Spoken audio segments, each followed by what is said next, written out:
On débute ce journal par ce cas mortel de méningite chez une femme de 58 ans. Oui, cette femme est décédée jeudi à l'hôpital de Cherbourg, dans la Manche. Elle était salariée d'une entreprise où 50 cas contacts potentiels ont été identifiés. Ça, c'est pour la France, mais un pays voisin, le Royaume-Uni, fait aussi face à une épidémie de méningite. Dans le sud-est de l'Angleterre, une trentaine de cas ont été identifiés et 2 personnes sont mortes. Je précise qu'il n'y a aucun lien établi à ce stade entre les 2 foyers. Et pour en parler, nous recevons le professeur Anne-Claude Crémieux, médecin infectiologue et présidente de la commission technique des vaccinations de la HAS, la Haute Autorité de Santé. Bonjour professeur. Et bienvenue à vous. Merci d'avoir accepté notre invitation. Alors, on a parlé de l'épidémie qui touche les jeunes, notamment en Angleterre. Là, on a un cas chez une femme de 58 ans. C'est pas le profil le plus fréquent. Normalement, la méningite, c'est plutôt des jeunes et des enfants. Oui, la méningite touche essentiellement 2 populations, les jeunes nourrissons de moins de 5 ans et particulièrement de moins de 1 an, et les jeunes adultes de 15 à 24 ans. Et on ne sait pas pourquoi, après 24-25 ans, on a un peu moins de méningite d'un point de vue statistique. Qu'est-ce qui se passe ? Si on le sait, en fait, les adultes jeunes sont touchés essentiellement en raison de leur vie sociale et du fait qu'ils portent dans leur gorge, environ 10% des cas, le méningocoque. Alors, le méningocoque, il est le plus souvent complètement inoffensif, on peut le porter, mais dans certains cas, ça peut donner, donc ça peut passer dans le sang et entraîner une méningite. Donc c'est les interactions sociales des adolescents, des adultes jeunes qui favorisent les méningites. Et justement, on va vous montrer comment est-ce qu'on peut passer d'une bactérie qui est dans la gorge à une méningite et que se passe-t-il dans le cerveau.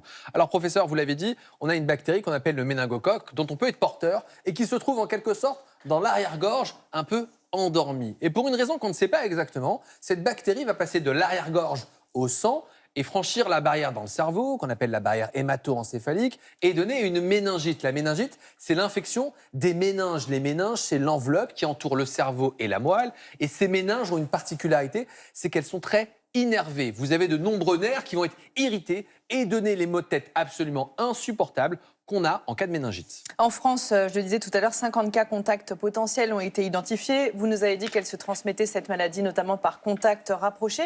Quels sont les symptômes qu'on peut observer ? Alors, les symptômes de la méningite, c'est essentiellement avoir mal à la tête, c'est un mal de tête assez violent, accompagné d'une fièvre.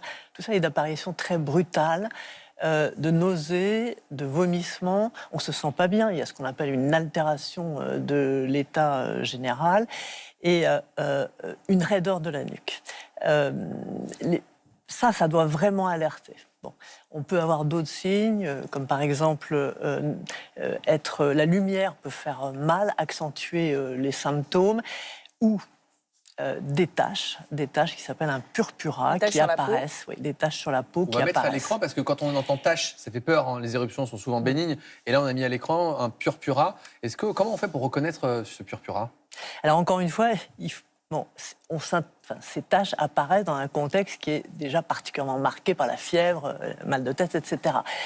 Ces taches, ce sont des taches rouges violacées qui apparaissent rapidement, qui augmentent en nombre, en taille. En général, elles sont supérieures à 3 mm. Et comment les reconnaître ? C'est parce qu'elles ne s'effacent pas à la pression. Alors, il y a un test, c'est qu'on prend un verre et on va l'appuyer sur la peau et on s'aperçoit en regardant que ça ne s'efface pas à ce qu'on appelle la vitropression. À la différence d'autres éruptions qui tenaient. À la différence de la plupart des éruptions que nous avons sur la peau, qui sont en fait des taches, on appuie dessus et ça devient beaucoup plus pâle. Vous avez parlé donc de tous ces symptômes qui apparaissent subitement, la fièvre, les maux de tête, éventuellement la nuque. Si ça se présente, qu'est-ce qu'on fait ? On appelle le 15 ? C'est vraiment une urgence, là ? Alors, si on a mal de tête avec une fièvre d'apparition brutale et le tout, je dirais, avec en plus une raideur de la nuque, c'est le 15 immédiatement. Le purpura, l'apparition de ces taches purpuriques dans ce contexte, c'est l'extrême urgence. Ça peut être totalement foudroyant. C'est évidemment le SAMU et le médecin, quand il va arriver sur place, il va procéder à l'injection d'antibiotiques immédiatement. Alors ça, c'est pour les personnes qui sont malades. Et pour les cas contacts, on a vu ce fil de jeunes étudiants en Angleterre. venir, se faire dépister, traiter? Qu'est-ce qu'on fait des cas contacts? On les vaccine? On leur donne des antibiotiques? Alors, on l'a dit, les adultes jeunes, les adolescents, surtout les adultes jeunes de 15 à 24 ans, portent ce méningocoque. L'antibiothérapie vise à enlever, à tuer ce méningocoque de façon à ce qu'il ne soit plus porteur et donc plus à risque. Ça, c'est immédiatement. C'est pour casser l'épidémie. Et puis, on les vaccine pour leur conférer une protection à plus long terme. La vaccination, c'est la meilleure des préventions. Alors, insistons sur le fait qu'en France, on a vraiment la stratégie vaccinale la meilleure d'Europe. Ça veut dire qu'on protège nos nourrissons. C'est obligatoire, avec des vaccins qui protègent contre l'ensemble des méningocoques. Et on doit protéger aussi, et j'incite toutes les personnes entre 12 et 24 ans à aller se faire vacciner. On protège les adolescents et les adultes jeunes à l'âge où ils sont particulièrement à risque, là encore, avec des vaccins qui sont remboursés, indiqués jusqu'à 24 ans. Et après, ça vaut quand même le coup, même si ce n'est pas remboursé, de se faire vacciner ou pas?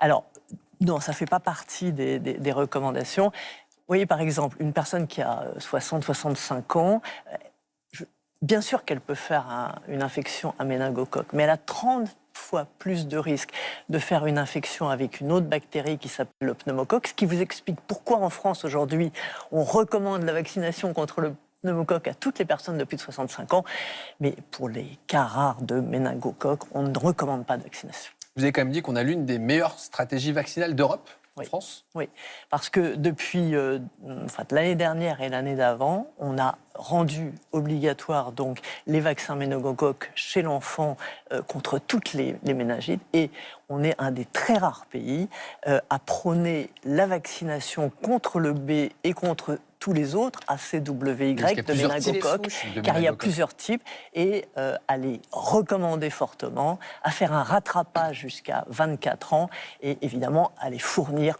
totalement remboursés. Vive la République, vive la France, j'ai envie de vous dire. Absolument. Vive le système de santé français à ce jour. Merci beaucoup, professeur, d'avoir répondu à toutes nos questions. Hier, c'était le second tour des municipales. Et parmi les candidats, et c'est peut-être le cas dans votre ville, eh bien certains étaient en situation de handicap. Et pendant la campagne, nous avons rencontré l'un d'entre eux, Vincent Julier, malvoyant. Il défend plus de représentativité en politique pour les personnes en situation de handicap. Et il est arrivé 4e au second tour à Courbevoie. Alors, il ne sera pas maire, mais il siégera quand même au conseil municipal. Je vous propose d'aller à sa rencontre avec ce reportage de Caroline Dieudonné, Alexandre Delaval et Olivier Leplan. Comment va bien? Merveilleux. Top, génial. Rendez-vous matinal pour les équipes de ce candidat. On va aller à gauche et à droite. On va se balader aussi parce qu'on est nombreux. C'est parti pour une distribution de tracts dans les rues de Courbevoie. Bonjour. Je suis candidat au municipal. Okay. Donc on travaille autour de la création de biens. En ce début d'année, Vincent Julier, 48 ans, est candidat dans cette ville des Hauts-de-Seine. Malvoyant, il se déplace toujours avec Tori, son chien guide. C'est un chien guide en campagne, c'est bien ça. Ma chienne guide est un outil de visibilisation du handicap, c'est comme ça que je le dirais. Moi, la difficulté première que j'ai, parce que je vois des formes, des grosses couleurs, globalement, c'est à peu près ça. Et donc, je ne reconnais pas les gens. Ce qui veut dire qu'ici, ils sont de l'autre côté de la rue. Ce que je ne peux pas faire, c'est lever la main, saluer, petit signe de tête ou aller vers la personne. C'est naturellement des gens qui vont vers moi. Moi, je suis un acteur associatif engagé ici à Courbevoie pour la cause du handicap. Moi, je suis moi-même malvoyant. Et l'idée, c'est de porter quelque chose qui relie la ville et de pouvoir créer du lien entre toutes les générations, tous les habitants, tous les quartiers. La vie de ce père de famille a été bouleversée par une maladie génétique appelée neuropathie optique de Leber, avec une perte soudaine de sa vision centrale. Le 29 octobre 2006, je me souviens de ce jour presque comme si c'était hier. Je suis sur l'autoroute A13, je ressens un immense flash sur l'œil gauche et en une fraction de seconde, je perds 8 dixièmes. Quelques mois plus tard, j'ai perdu la vue totalement sur les deux yeux. En une fraction de seconde, ma vie avait basculé et j'ai réfléchi, je me suis dit tiens, qu'est-ce qu'on peut faire qui est différent, qui n'a pas trait à ma vision. Aujourd'hui, cet ancien commercial devenu conférencier présente cette épreuve comme son moteur et sa candidature comme un acte militant. On a une sous-représentation des personnes qui vivent avec un handicap visible ou invisible dans toutes nos assemblées. Si on veut avoir des personnes qui se reconnaissent dans leur démocratie, on a besoin d'avoir beaucoup plus de représentation de la diversité. Pour moi, c'est quelque chose d'essentiel. Parmi ses priorités, lutter contre l'isolement ou encore améliorer l'accessibilité. C'est une très bonne idée de travailler à l'inclusion. Mais je dirais, c'est comment inclure pas seulement les personnes handicapées, mais l'ensemble des personnes isolées ou des personnes voilà, qui aujourd'hui ne font pas société. Allez, encore plein d'énergie. Salut. Porter la voix des habitants en situation de handicap, un engagement personnel, professionnel et désormais politique pour Vincent Julet.